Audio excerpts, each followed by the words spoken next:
This is just a sample of the audiobook. To get the complete audiobook, access the link posted in the first comment.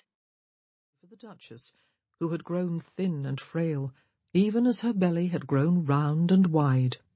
They tried not to be too hopeful.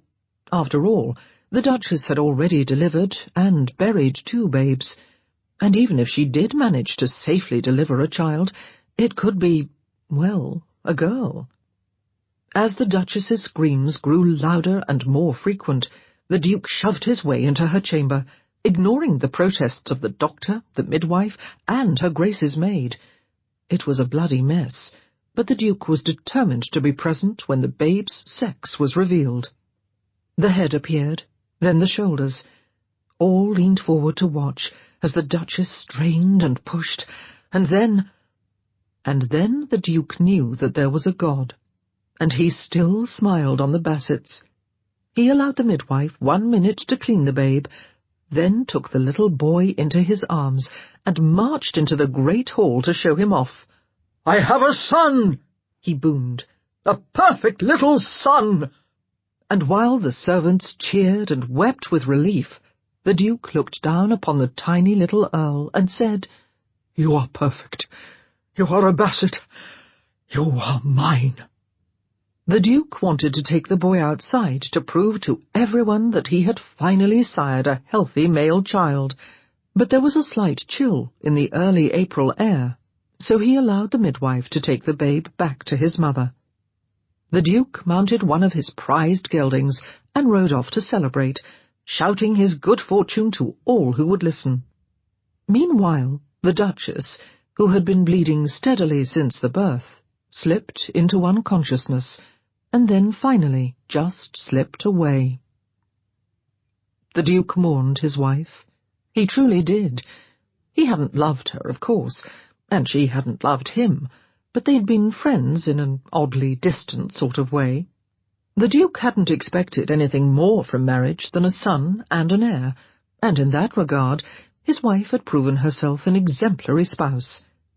He arranged for fresh flowers to be laid at the base of her funereal monument every week, no matter the season, and her portrait was moved from the sitting-room to the hall in a position of great honour over the staircase.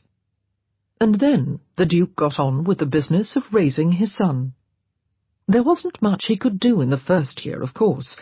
The babe was too young for lectures on land management and responsibility, so the Duke left Simon in the care of his nurse, and went to London, where his life continued much as it had before he'd been blessed by parenthood, except that he forced everyone, even the king, to gaze upon the miniature he'd had painted of his son shortly after his birth.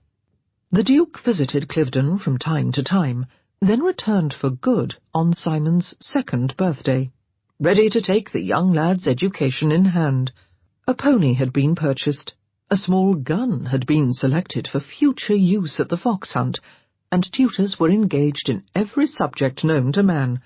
"He's too young for all that," Nurse Hopkins exclaimed. "Nonsense," Hastings replied condescendingly.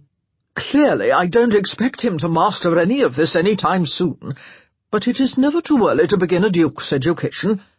"He's not a duke," Nurse muttered. "He will be." Hastings turned his back on her and crouched beside his son, who was building an asymmetrical castle with a set of blocks on the floor. The Duke hadn't been down to Cliveden in several months, and was pleased with Simon's growth. He was a sturdy, healthy young boy, with glossy brown hair and clear blue eyes. "What are you building there, son?" Simon smiled and pointed. Hastings looked up at Nurse Hopkins. "Doesn't he speak?" She shook her head. "Not yet, Your Grace." The Duke frowned. "He's 2. Shouldn't he be speaking?"